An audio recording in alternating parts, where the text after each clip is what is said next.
Hello friends, now to solve this mathematical expression, we use BODMAS rule which stands B.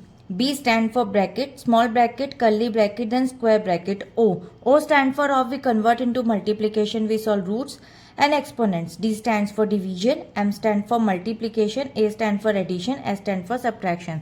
According to this BODMAS sequence, we'll break it down this expression by the step-by-step solution. Now the step 1, solve the innermost brackets. We focus on the round brackets first.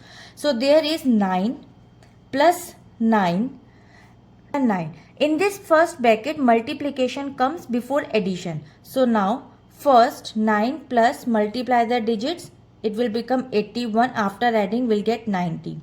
So in this second bracket with the square brackets, there is 9 plus 9.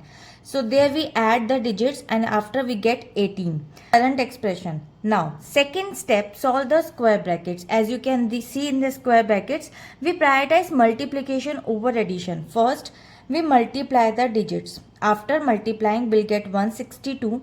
And after we add the digits 9 plus 162, you will get 171. So now the current expression becomes 90 multiplied by 171 divided by 9 minus 9. Now third step, division. Following the rule, we perform the division next. So first we divide the values. 171 divided by 9 equals to 19.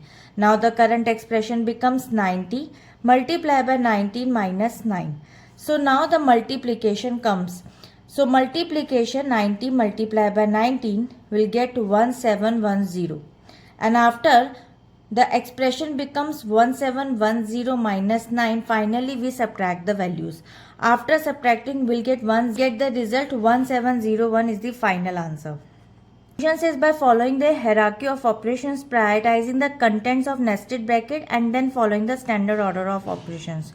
So the final answer of this expression is 1701 and I hope it is clear. We'll meet in the next video. Bye bye.